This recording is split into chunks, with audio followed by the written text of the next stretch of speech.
Okay, I think given that we only have an hour, probably shouldn't be waiting more, so I'll just get things started.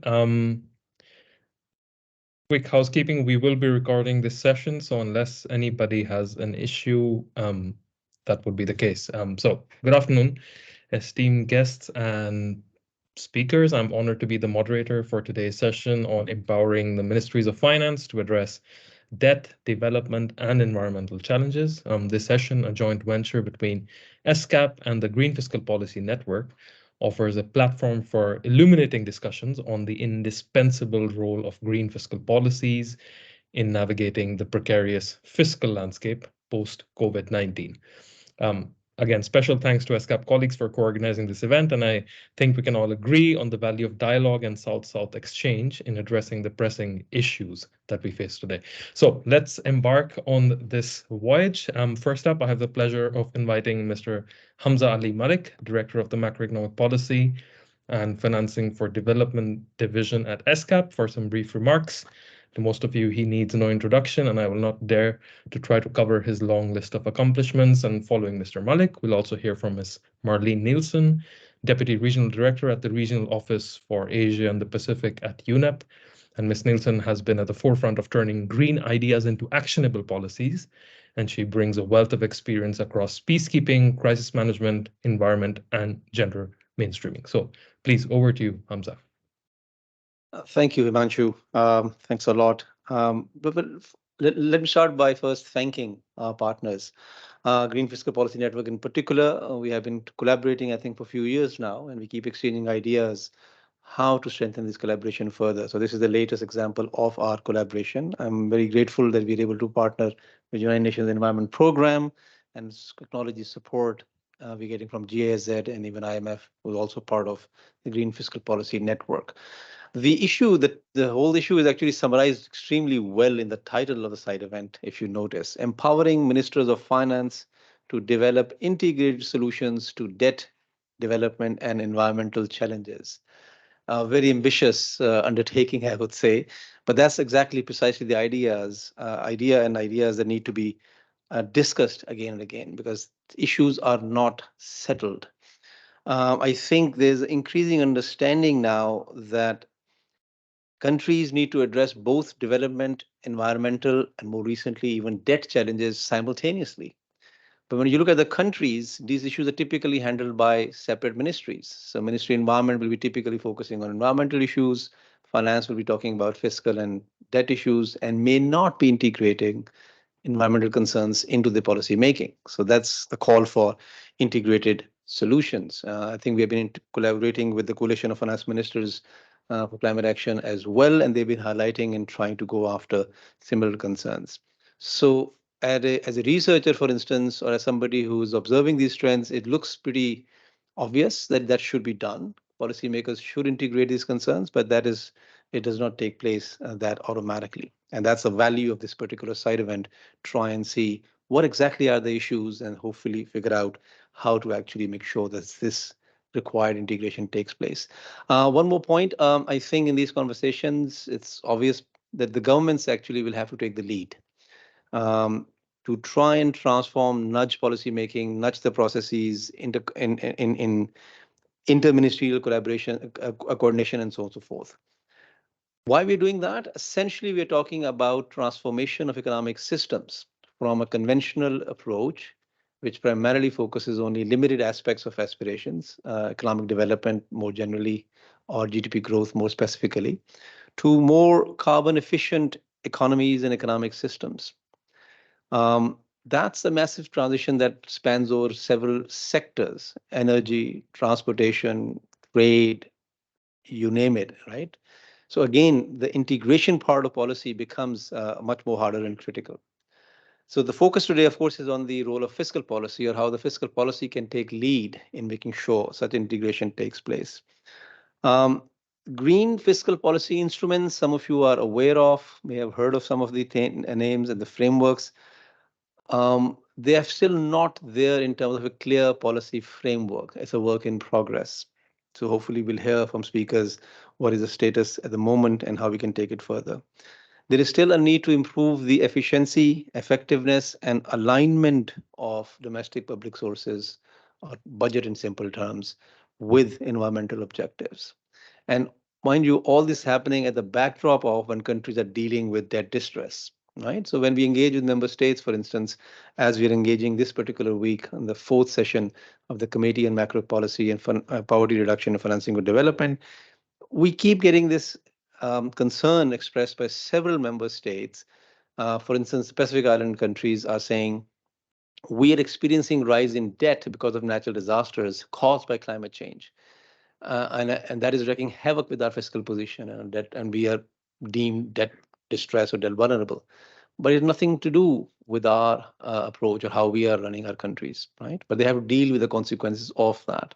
So that's an example of where, when you want to come up with policy solutions, you want to pay attention to um, concerns dealt with different ministries, right? Environment ministry, climate change ministries, and fiscal ministries. Uh, in terms of, I'm not going to elaborate a lot on how much money is needed and financing is needed to nudge this transition in the right direction. There are all sorts of estimates out there. The bottom line is the required investments are huge and the current flows are not sufficient. So public finances can only do certain things up to a certain extent, but without engagement of the private sector, things are not going to go far.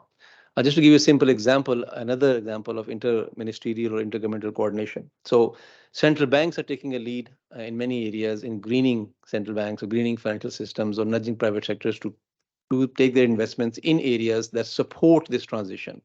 But are they coordinating effectively with fiscal authorities on these lines? Is it happening parallel to each other? Fiscal policy considerations, to which extent are they aware or internalizing the central bank's lead in certain areas in trying to green the financial systems? So again, I think this whole call for empowering in general finance ministry of finance, um, to handle challenges which are cross-sectoral by definition. That's actually, I think, is the really insightful thing. So we thank our partners once again for collaborating with us on this particular important topic. It resonates very well with the research that ESCAP has been undertaking. It resonates quite well with the concerns that member states have highlighted recently in our engagements. So I'm very happy actually that we're able to have this round of discussion in 2023 as well. I look forward to further discussions, but before that, let me hand over back to Himanshu and look forward to hearing from our colleague from UNEP. Himanshu, back to you. Please, Marlene, floor is yours. Okay, thank you very, very much. Good afternoon, good morning, and good evening to those who are online, because I don't know which time zone they're in. And it's very difficult to speak after someone who is as elegant as Hamza, so thank you for setting the stage.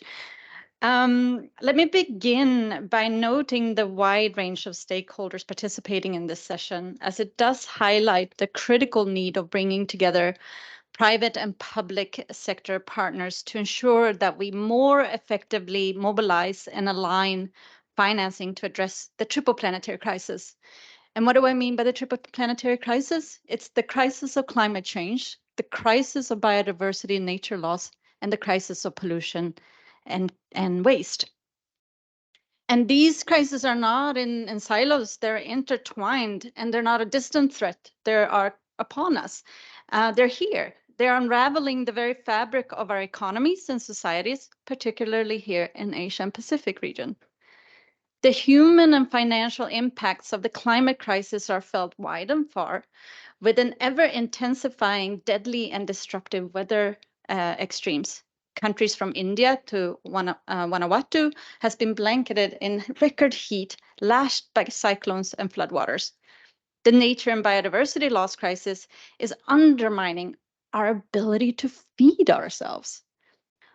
All of us here today, together with millions across Asia, are impacted by air pollution. I don't know if you looked at the status today, but a serious threat to our health and a quality of life.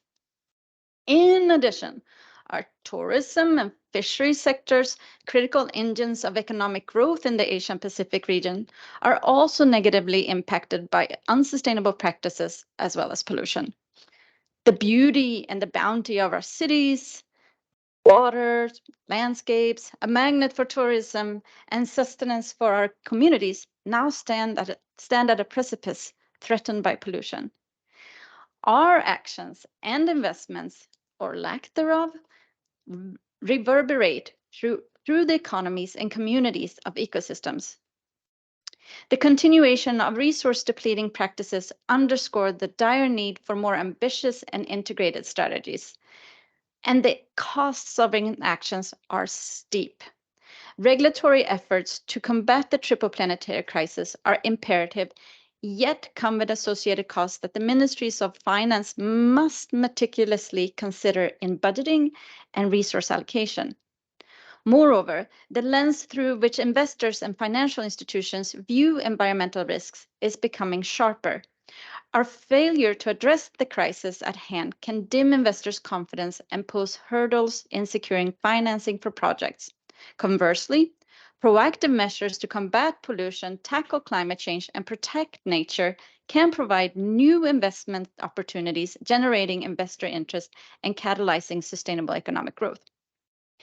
Ministries of Finance are at the epicenter of this transformation, orchestrating a symphony of economic strategies, fiscal policies, and financial regulations. Their pivotal role extends to promoting, catalyzing, and financing government-wide integrated actions on development and the environment. There are many fiscal and economic tools available to take the needed urgent action, and I will take a moment to introduce three. I don't have them in a particular order, it's just three out of the many tools that are out there. And there's one, green bonds and sustainable finance. They can play a vital role in aligning the financial sector with global efforts to address the triple planetary crisis. Two, natural capital valuation and accounting. Moving away from GDP, thinking beyond GDP, integrating natural capital accounting into fiscal policy frameworks and integral natural capital values into development planning and government budget processes, which will promote increased investment towards sustainable land and resource management. And number three, realigning financial sector flows from private sector financial institution is equally critical in ensuring sustainable, inclusive growth aligned with the SDGs, the Sustainable Development Goals, and the Paris Agreement goals. Ministries of Finance have an important role in supporting companies, banks, insurers, investors in accelerating the decarbonization of the economy through existing mechanisms like the Glasgow Financial Alliance for Net Zero. The task at hand necessitates immediate and integrated fiscal solutions steered by Ministries of Finance and supported by international partnerships and knowledge exchange platforms like the GFPN. The joint UNEP University of Oxford Sustainable Budgeting Approach is a beacon of hope in this endeavor, which you will hear more about in the presentation by Brian, who is online. As we forge ahead, let's reiterate our collective commitment to actionable steps towards achieving sustainable, resilient, physical landscapes, embracing the triple planetary crisis as a guiding narrative.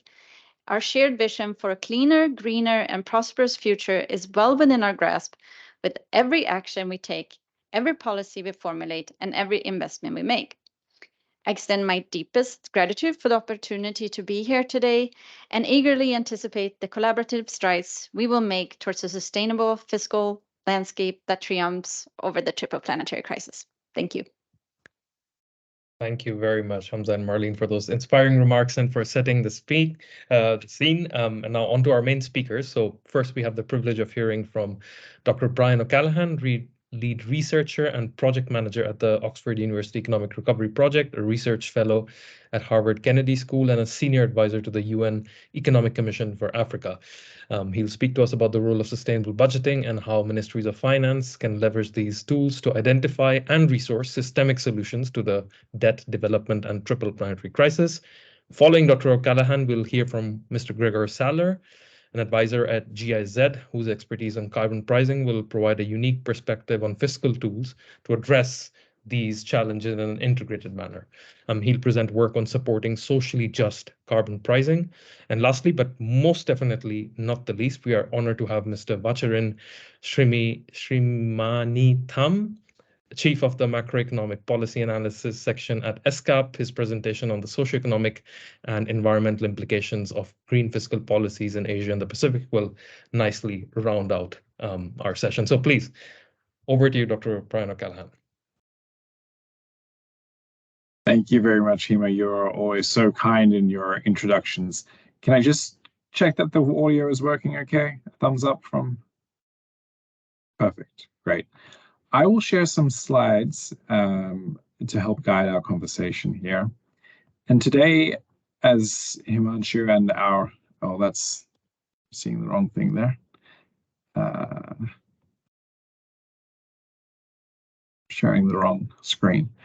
As Himanshu has already introduced, I'll be speaking to the sustainable budgeting approach, and I will also touch on the Sustainable Debt Coalition to try to draw together these difficulties of debt management and fiscal policy.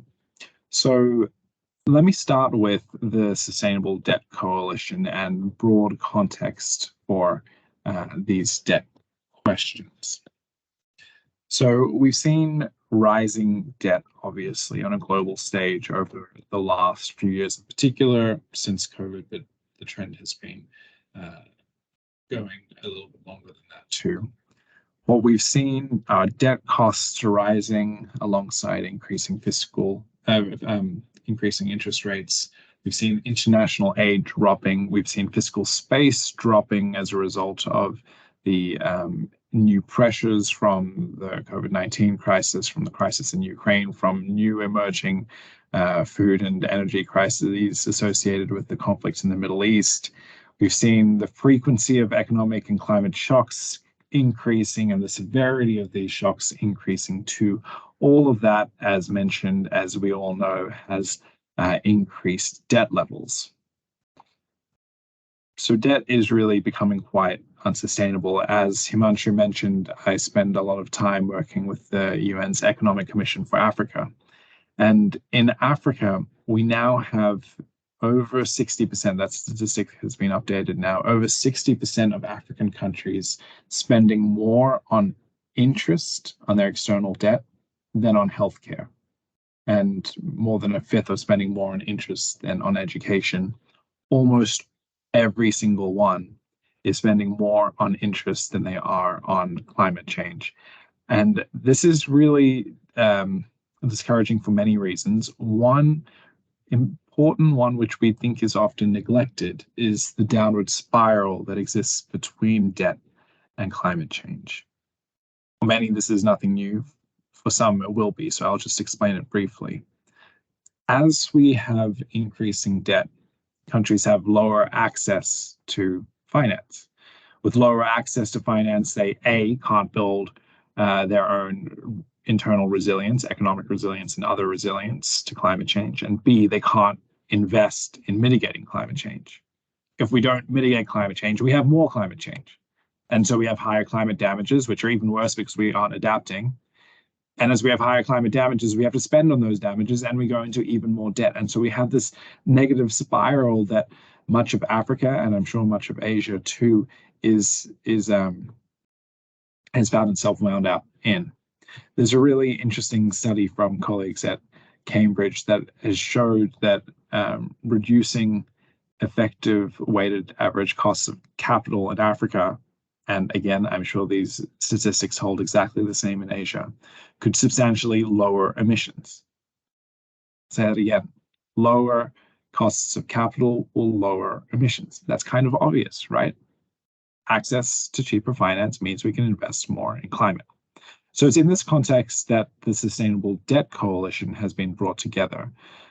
For officials in the room, some of you may have come across the coalition, others not. It's actually a COP27 initiative to identify the interlinkages between climate and debt. It now has about 22 members from across regions. It's been formally endorsed by all African ministers of finance for its purpose. The idea is to accelerate the ongoing conversations for debt architecture reform with the purpose of boosting development and climate. And again, it's bringing together core countries to do that and focusing on a few themes of interest. And these are themes where we deem there to be both transformational impact for getting it right, and also timeliness in that there's already a little bit of momentum that's building amongst both debtor and creditor nations. And so the idea is to accelerate that interest and to do that together as a group of mostly borrower nations, because often when countries act independently, particularly smaller countries in economic terms, their voice is not heard. And so when we come together, our voices are a lot stronger. And that brings us to one of the key themes of interest within the coalition, which is the sustainable budgeting approach. Now, let me just explain why budgeting is relevant to this broader debt context here. And this is not my list, this is the list of the coalition, which is, the priorities of those 20 or so member states that was originally set out by Egypt through the COP27 presidency. So the idea here is, with limited fiscal space, governments have to be extremely judicious in what they're spending on. And their ability to be judicious translates to investor perspectives of that country. So, for example, if a country is to set a long-term goal in a particular space and is able to demonstrate progress in meeting that goal, and is able to demonstrate that fiscal resources are going towards meeting that goal, it builds credibility. And this is useful in many ways. It's useful to development partners who are looking for exactly those kinds of long-term productive measures that are already going, that they can support. It's relevant to credit rating agencies who often, not often, always have a qualitative aspect to their credit rating setting process. And this qualitative aspect is something that is not defined in their documentation very well. But when you speak with those on the investment committees or the decision-making committees for credit rating agencies, they'll tell you that those qualitative aspects tend to relate to whether or not a government is actually making progress on its own expressed goals. And so the idea of sustainable budgeting kind of meets each of these different facets in that if you get your budgets right, and if you're able to be judicious in how you're spending, and if you're able to find the opportunities that both boost your development outcomes and also boost whatever outcomes are your sovereign priority, well, then you're able to demonstrate to creditors the responsibility that you're taking. And for many countries, we find they're already doing that. It's just a matter of demonstrating it. So I'm going to jump into the sustainable budgeting approach and what it is in more detail in just a moment. I did want to, before we move on from the debt coalition, just note that the coalition itself is about to formally launch. It has, as I said, about 20 members or so, but the first communique is being developed now as we speak, and the formal launch will be at COP28 in Dubai. If there's anyone in the room who would like to be a part of that, please do send either Jean-Paul, his email is on the screen here, Jean-Paul an email, or send me an email. I'll put the email back up on the screen shortly. We would be delighted to have conversations either at the country level or with you individually for interest in joining the coalition, being a part of the movement. But let me move to the sustainable budgeting approach now. When it comes to budgeting, what we used to do is take one of two approaches. Either we would try to make an investment decision based on a highly detailed analysis, like almost an academic level analysis, which is just infeasible at scale, right? You can't do that for every single policy decision that you make. what we've seen is we were either making decisions like that, or we were making decisions with very little basis for investment. And the number of IMF reports I've read that say there actually isn't a process for making a fiscal policy decision in this country. Yeah, the number of those reports I've seen is kind of hard to believe. The sustainable budgeting approach fits into this new third category of taxonomy-based approaches. It's the idea that you might take a set of policy initiatives, categorize them into archetypes, and use that as a way to simplify the analysis of what impacts they might have. Here, I'm just noting that the pilot study for the sustainable budgeting approach first emerged with the government of Gabon, and here's one of those IMF reports, to quote it: "The criteria and procedures for effective project selection and prioritization are insufficient," and that's IMF speak for significantly worse than insufficient. So the budgeting approach itself aims to help budget decision makers direct their investment funds to maximize future prosperity. It's basically a trade-off tool. And we're not specifying what you should be prioritizing in the trade-off. That's up to your sovereign priority. Some countries, we've heard, have very explicit development priorities there, and that might be in terms of economic multipliers, or it might be in terms of short-term job creation, or it might be in terms of economic stimulus in a particular sub-region, or it could be social priorities or environmental priorities too. So this is a trade-off tool. It's a taxonomy or classification system, as I mentioned. And the idea is we set a global kind of template that countries can then take and make their own with partnership support provided through technical assistance with UNEP, GFPN, and other agencies. Yeah, I don't really want to go through this in significant detail, but I think it is helpful to just give you the high level of how this works. There's first a standardized taxonomy that I mentioned. This is true and useful across countries. So we first want to say there is the taxonomy. We next want to identify the criteria that are important to us. Again, that's your sovereign priority.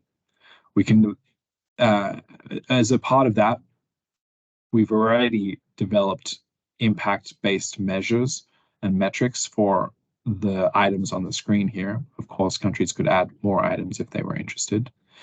There's a little bit of variation in terms of impact country to country, and so there can be a fine-tuning, which is usually done in a working group with relevant academic and other private and government experts. You can then either analyze your budget, how well is your budget meeting all of these criteria, or you can make trade-off decisions. And I'll just jump a couple of slides to show you what that looks like.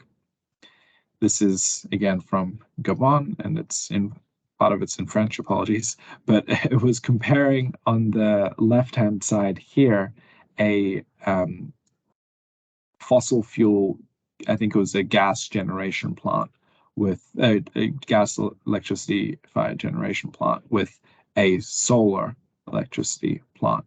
And it's just saying, in terms of your short-term greenhouse gas emissions, both are actually kind of bad, because with solar, there's a lot of embedded emissions in actually building the thing in the first place. But in the long term, for solar, you have a very positive impact on emissions. Similarly on air pollution, similarly on natural capital and adaptation, on job creation, on poverty alleviation, in terms of your economic multiplier. And compare most of these things to the gas plant. And in Gabon, if these were the priorities of the Gabonese government, well, it seems pretty clear which of the two policy ideas is actually most advancing their sovereign priorities. So this has been just a tiny little taster. We have enormous long methodology documents for the nerds amongst us who want to dive into it. But I think for most of us, the next step would be engaging with partners like GFPN and UNEP and even ESCAP as well for exploring this further, and we are always here and available to assist in those efforts. I'm over time here, so I will stop, but perhaps we have time for questions later on. Thank you very much, Brian. Always a pleasure. And to everybody who might have questions, we'll take all the questions after the presentations are done. And if we don't have time, also please just feel free to drop us an email. We can continue the conversation after the event itself. So now over to Gregor Saller from GSZ. Thank you very much, Himanshu, for the kind introduction. I do the same trick than before. Can you all hear me very well? Perfect. So then I'll try to share my presentation.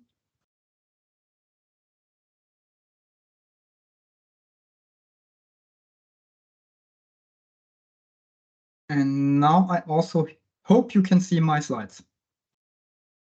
Yes, I mean, at least they're visible online, perhaps also in the room. Okay, if not, somebody will scream at me and tell me on the way down. So thank you very much. I think what I have to present fits quite nicely on the income side of things when we are talking about national budgets. I'll be talking about a project we are currently running in collaboration with the Mercator Research Institute on global commons and climate change. And it's called Supporting or Facilitating Socially Just Carbon Pricing. Very briefly, I'll spend 1 or 2 minutes on the case for action and describing a bit what carbon pricing embeds and why it's important.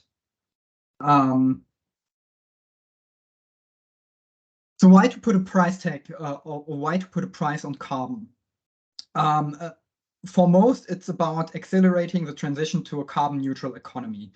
This is be done by basically internalizing formerly externalized costs. So if you put a price on carbon, costs get visible, costs get budgeted for that formerly have been just externalized to the society at large. But putting a price on carbon can also help to avoid carbon lock-in by preventing, for example, carbon-intensive infrastructure and by making other infrastructure like renewable energies more attractive compared to, for example, fossil fuel infrastructure, etc. And lastly, which has been touched here in the introductory remarks and also by Brian in his presentation just now, is in times where also national budgets are under stress, it also is worth pointing out that carbon prices can, of course, help generating additional revenues for government budgets, but also for financing climate and environmental objectives. So while if you look at the world of carbon pricing, you see that already around 30% of global emissions are actually priced, which are not that little, actually, roughly a third, of course. But if you look in more detail, you see that many of these carbon prices, be it through ETS, be it through carbon taxes that are in place, are actually very, very low. So on average, it's $6. But if you look at country levels, we often see carbon prices around $1, which of course has very little effect on just the objectives I mentioned before. So why is that? What are the challenges for introducing carbon pricing? Of course, quite naturally, it will increase costs for goods and services, which is at first sight not attractive to consumers, and so also for government and ministries of finance, while at the same time the benefits are not perceived, or at least perceived to be far in the future. Secondly, carbon prices can be regressive. and impact poor households more than rich. Having said that, often in developing economies, it is the other way around. Carbon prices are often they're progressive. However, even if they are progressive, to putting an additional burden on especially low-income groups is, of course, quite the question if you should do that as a government. So therefore, of course, also policymakers are usually hesitant to introduce additional taxes. And often we see opposition by different stakeholder groups, be it civil society, be it private sector, be it policymakers. So at the backdrop of that information, we came up with an approach which we call socially just carbon pricing. And the core of this approach I'll explain with this slide. So our objective is to support policymakers in assessing impacts on carbon prices on population groups. We are doing that by modeling potential distribution impacts of CO2 prices. And in addition to that, and I think this is very important, we don't stop at that point. We also try to model compensation mechanisms and provide different options how to design a compensation mechanism. And we want to facilitate that also via multi-stakeholder dialogues and knowledge sharing. Therefore, I'm very grateful to having this opportunity today. So there are three outputs. The core of the output, or let's say the starting point and probably the most important point is we are developing a tool which is called the Carbon Pricing Incidence Calculator. This is the tool that then can be used for modeling those impacts that I have described above. We are basically piloting this tool, or rather the data behind that tool, because the tool, I'll come to that, will be available in a couple of weeks, but we've been already working with those two pilot countries, which are Uganda and Mexico, for basically for a year now.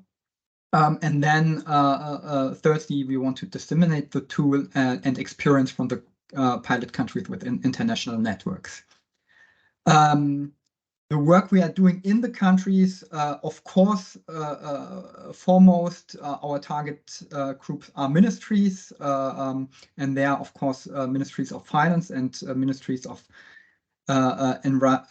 environment or climate change, since, of course, we are talking at the end of the day about taxes and or other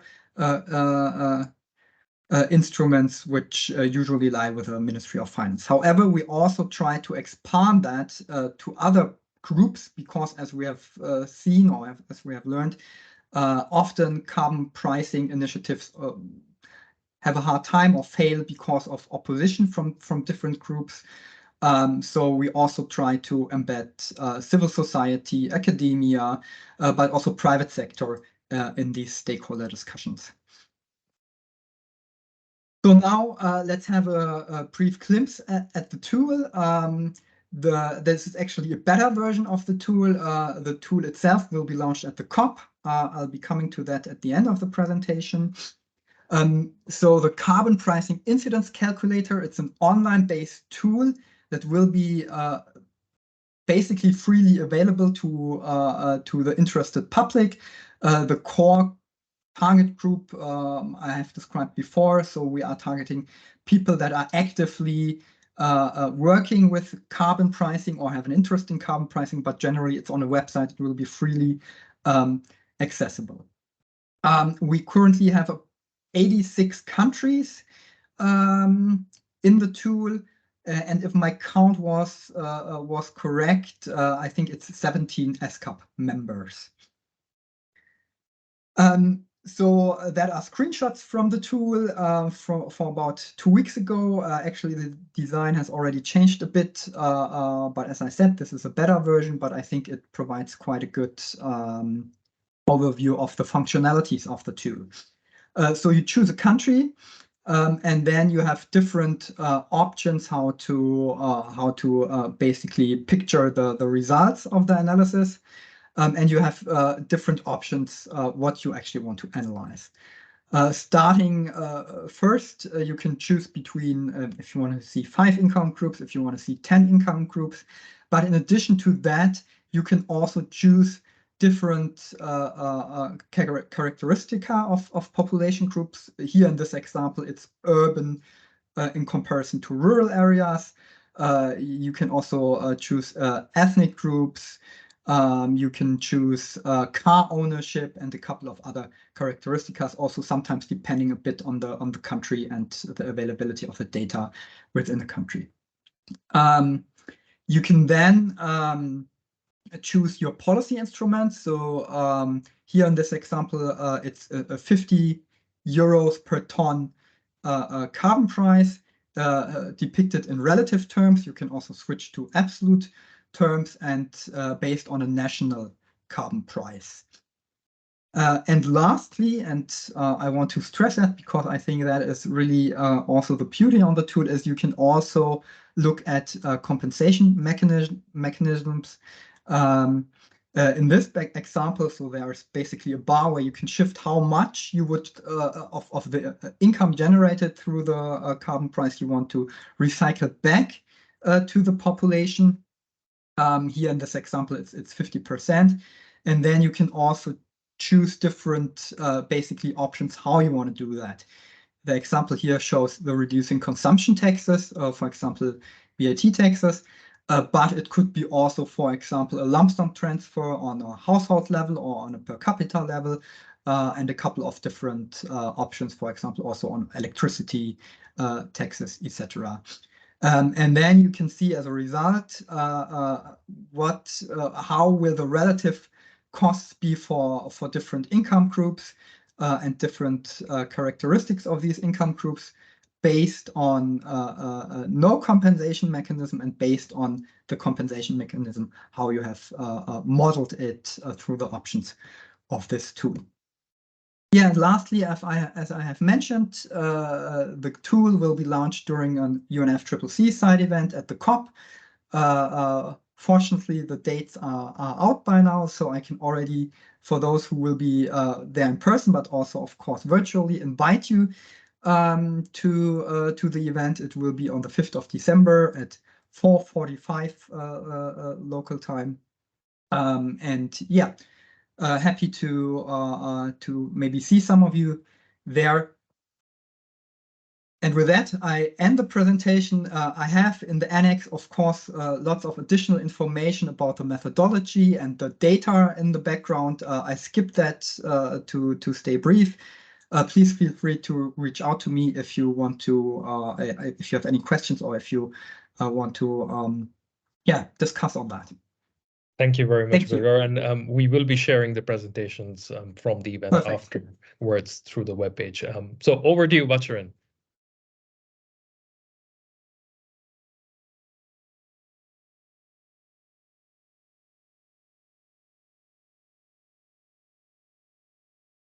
Hi, thank you.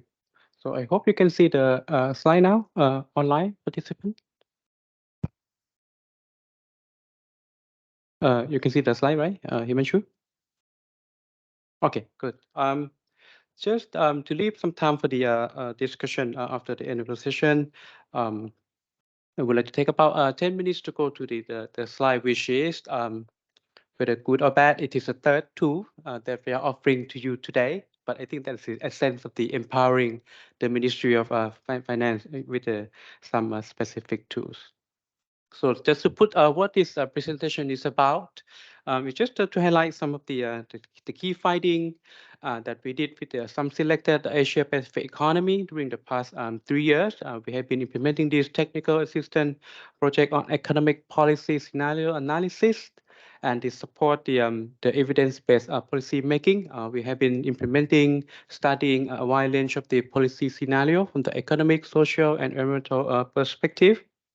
What to note at this big picture is that our policy scenario analysis is more about what if the government introduced this illustrative package of policy, what would be the impact on the economy, the people, and the environment, rather than how to actually politically and practically implement some of this policy. So first, let's go to some basic step of what, just to provide the background on what the policy scenario analysis mean, especially to our own in-house macroeconomic model. So as you know, our country has like a broad ambition. When you talk about the greener economy, from the policy analysis point of view, there's a many more detail that you need to do. For example, to achieve this greener economy, there are some policy action whether to phase out the carbon price subsidy, introduce a carbon tax, or increase spending on some environmental area.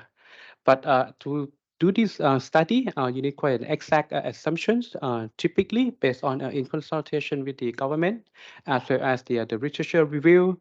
For example, when we talk about phase out the subsidies, for how many years this is going to take place? 3 years, 4 years, and introduce the carbon tax at which rate? For how many years, and gradually increased, or it is a step increased in just 1 or 2 years. As well as the spending on the environment, you have to think about the size, the pace, and duration, and of course composition. The essence of this analysis is at the end, it will show you some simulation results on the economic, such as the output growth, inflation, fiscal condition, as well as some social, which is the income inequality and poverty, as well as from the green perspective, which is carbon emission, energy use, energy efficiency, air quality, air pollution. So just no need to go into detail of this, but essentially, we about 3 years ago, we developed a macroeconomic model.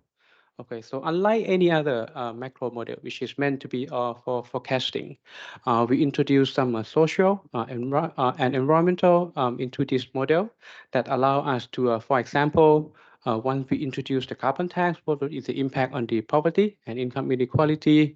Once the inflation increased, also what is the social part of that? What to keep in mind is this individual Asia-Pacific economy model, but at the same time, it also have some linkages with the world economy through some channels such as trade, remittances, financial market, as well as the commodity prices. So the bottom line is that we have on the left side some input which you can sort of play around with. You can change the assumption, the size, and the time period, and what the model gives you is on the output on the right hand side, social, environmental, and economic that I mentioned. Which I'm going to show you some of the results. Okay, and as the first two presentation also touch upon this about the evidence-based policy making, why it is important. Just to give you one specific example, when the country is thinking about the introducing a carbon tax, and this actually feed into a number of channels. So I group this into like a green perspective, which is boxes in green, and the economic in blue, and the social in gray. So the what you can see that through the various channel at the end, the impact of the carbon tax can be quite ambiguous in the way that you can see that from the economic, for some channel, it can reduce the potential output level, and for some other channel, it can reduce, it can increase the potential output level, and the same for the poverty. So at the end, depending on many other things else, we actually do not know before we introduce the carbon tax what would be the exact and even right direction of the impact, and that is the usefulness of this policy analysis.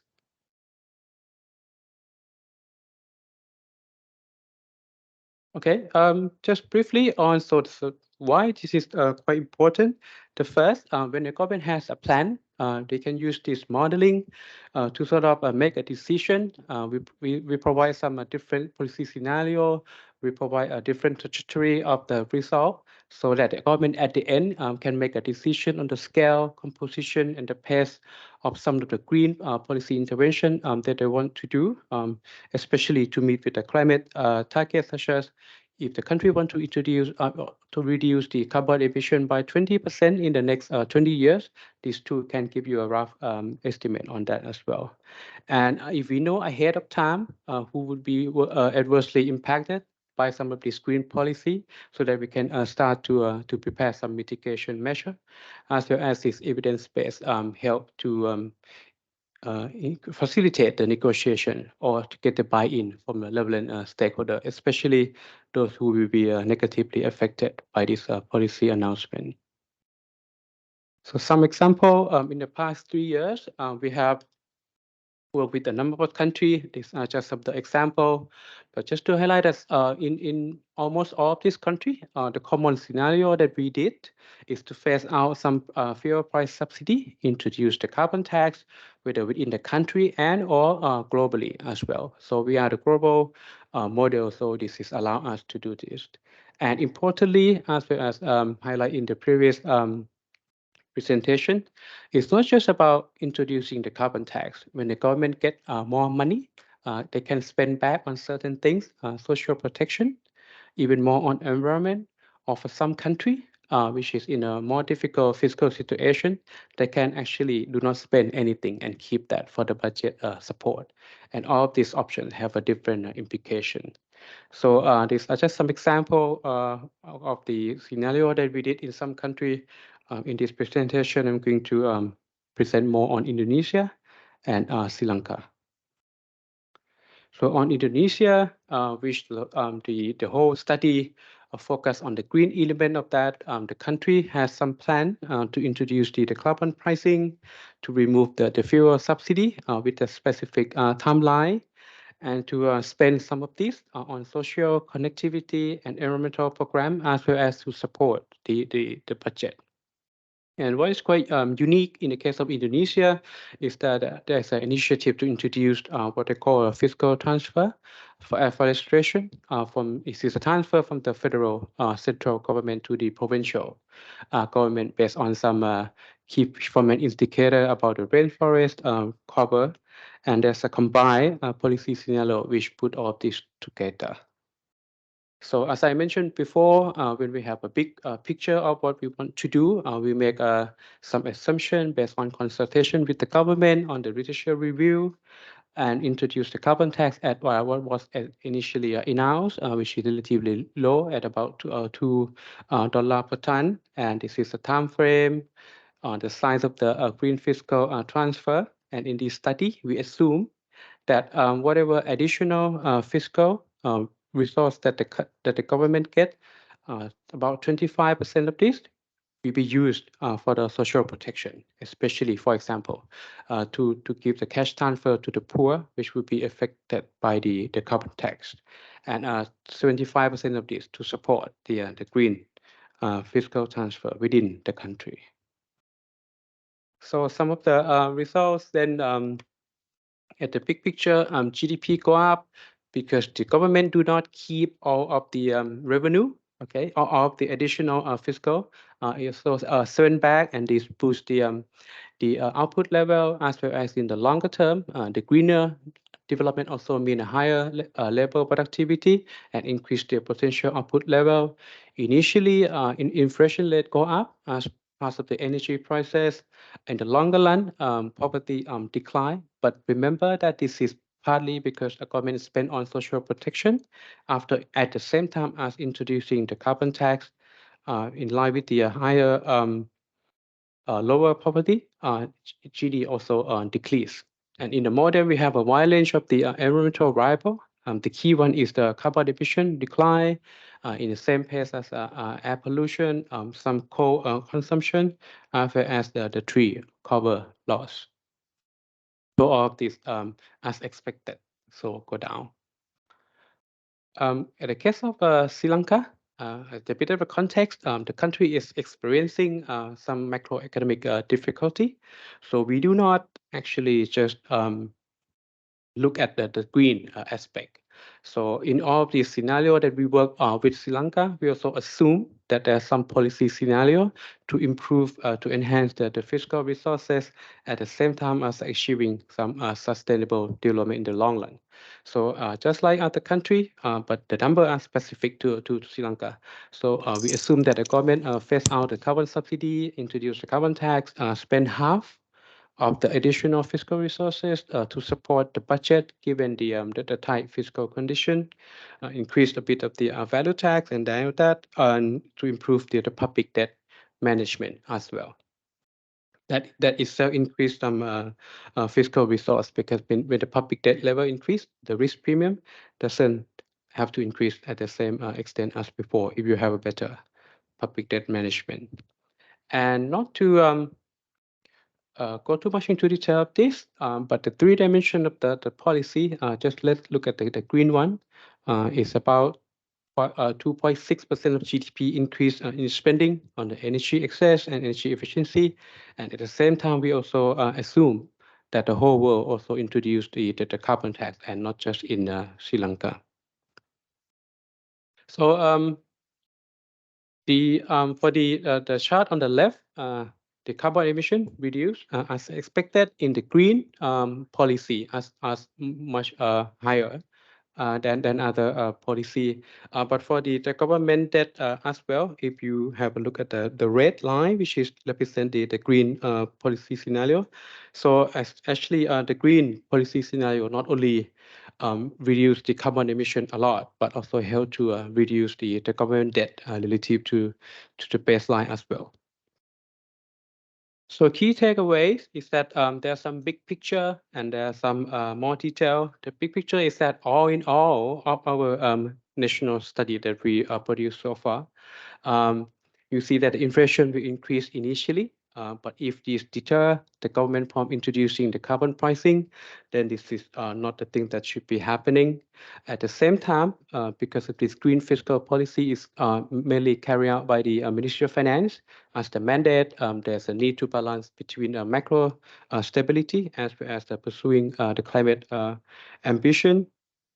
We also show that once the whole world introduced the carbon tax, then there's a lot of large positive spillover back to the country and also in other countries as well. And as also the second presentation highlight and this modeling, how actually government spend additional carbon revenue is really, really important that affect the actual effect of the carbon tax on the people and the environment. And there are some different policy design that you need to think about. In the case of Malaysia, in the case of the Mongolia, country want to increase the livestock export, and we did some different scenario with a really different impact on the people and environment, at the same time as the case of Nepal in the last one. Thank you. Thank you very much, Bacharan. And we've run out of time, which is unfortunate because it would have been nice to take questions. I see Bruce has a question there.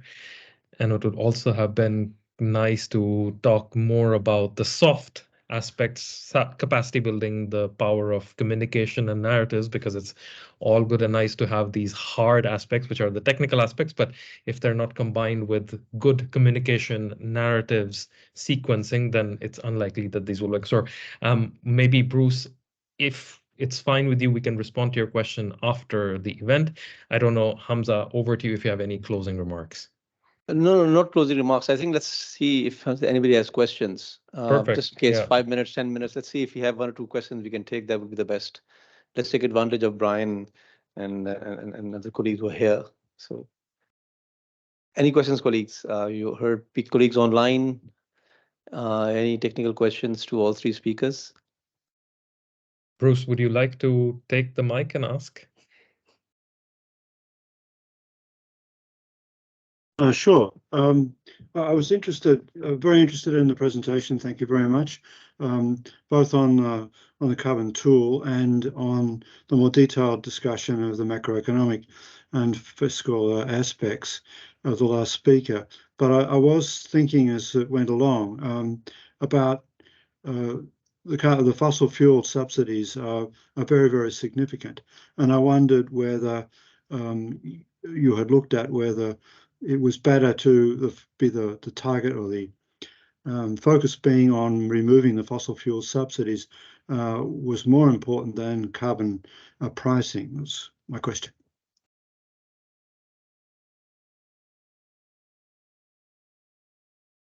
Gregor or Vacherin, would you like to respond?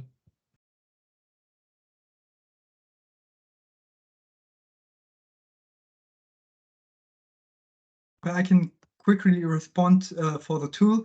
The tool only looks at distributional effects on households. So we are not looking at that question, but I can imagine that maybe my predecessor has some insights.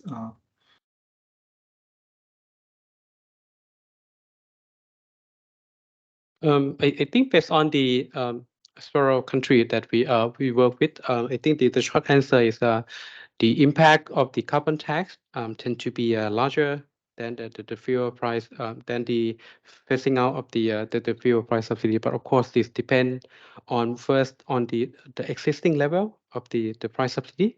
Okay, and the second is on the feedback loop within each country. Once you introduce the carbon tax, at which level, for how many years, the phase, the speed.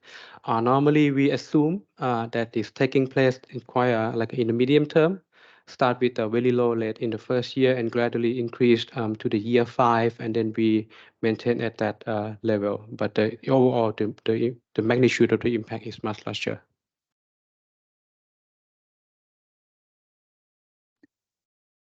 Thank you very much. I see there's a question from Jan on whether we would like to, or we would plan to further disseminate the models and tools that we've presented here to ASEAN countries. I don't know. I'm sure that there are plans. Brian, would you like to talk about the capacity building aspect of the SBA for country applications? And then maybe Vacherin, if you can speak to ESCAP's capacity building efforts as well. Yeah, sure. We certainly have received interest for the sustainable budgeting approach and also the Sustainable Debt Coalition from ASEAN. I'm not sure that we're at liberty to note exactly which countries have reached out and who we're continuing to engage with, but what I can say is that through generous funding arrangements, there are resources available should countries in ASEAN be interested to explore the sustainable budgeting approach for themselves. And on the debt coalition, likewise, there are resources available there to support travel to some of the events and to engage directly with governments on what are quite sensitive topics.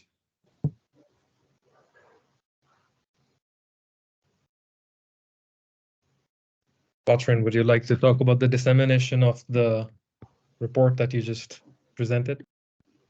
I mean, we can circulate the some of the website of this national workshop that we did with the country. But actually, I meant to. There's a question from the in-person participant. Alberto. Thank you so much. No, the topics are really very, very important, especially the social compensation for increases in carbon prices.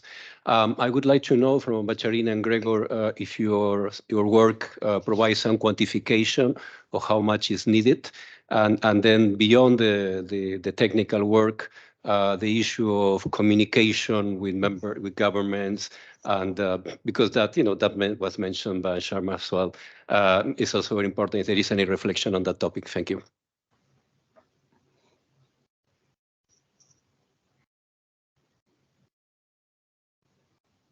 Shall I start? Yeah, thank you for the question. I pasted the countries that are included for now in the tool and are ESCAP members in the chat. So of course, I'm not sure if you can see that in the room, but I guess that can be easily shared afterwards. About quantification. So yes, what the tool is doing is it can quantify very detailed on different income groups and other aspects of population. and how far they will be affected when a carbon price is introduced. The type of carbon price is basically agnostic, so it doesn't matter if it's a tax, if it's an ETS, or if it's even a certain subsidy. So this is agnostic in the tool. And when you look at compensation mechanisms, often what is maybe quite surprising at first view is that, of course, also the lower parts of the income groups are affected, but depending on how you design the compensation mechanisms, you could quite easily design the mechanism in a way that for many countries, let's say the least income group or the least two income groups are actually at the end net beneficiaries. So they could gain actually income from introducing a carbon price if there is a compensation mechanism in place, and if this compensation mechanism works in a way that is targeted to to compensate especially low income groups. So I hope that that answers your question.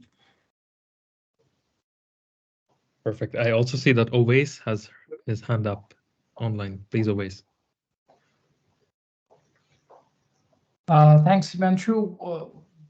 Two quick questions for Brian. One, how is this sustainable budgeting framework or tool different from some of the other tools that I'm aware of, such as green budgeting and so forth? And the second question, which is somewhat related, in the sustainable budgeting framework, do you also look at adaptation, or is it mainly, I may have missed it, but is it mainly looking into mitigation? Thanks.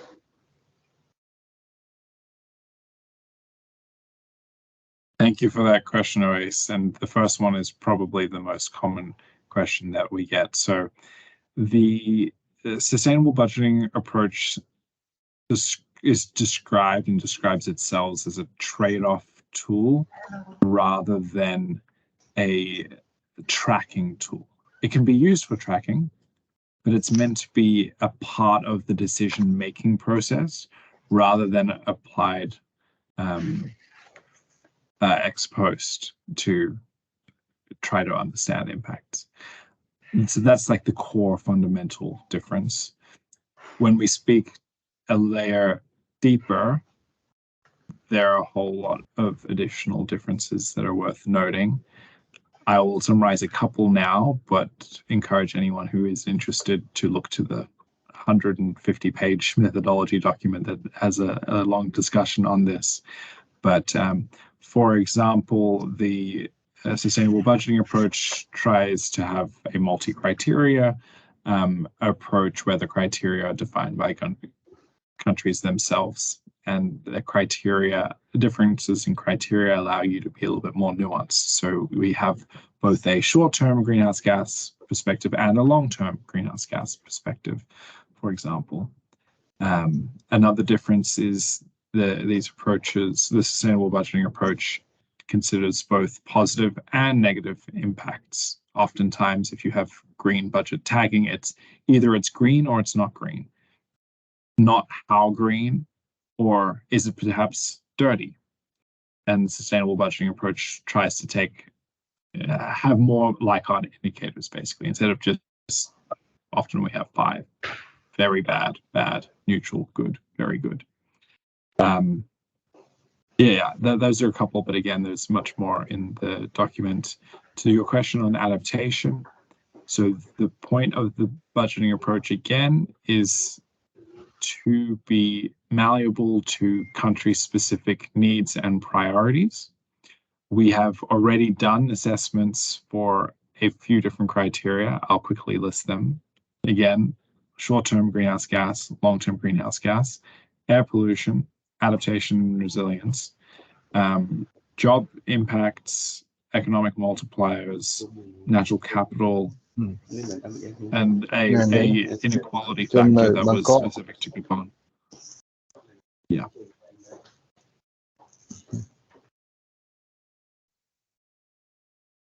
Perfect. I don't see any questions online. I don't know if there are any questions in the room at this time.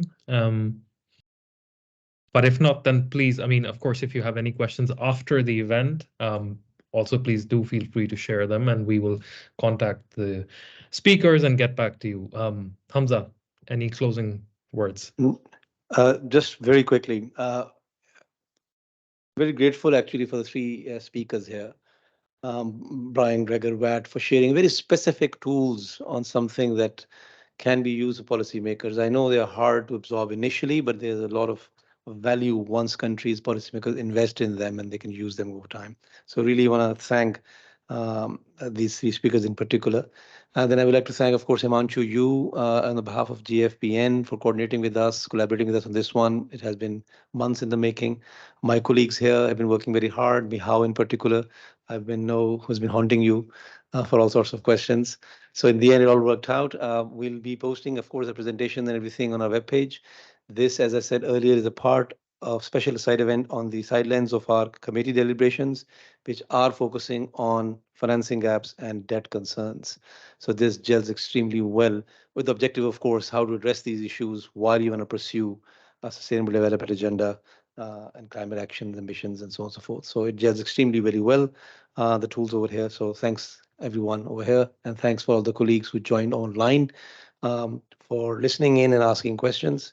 And if you have any questions, reach out through Himanshu to any of these speakers. I think later on they'll be very happy, I'm sure, to explain further. Thank you. Thank you and bye-bye.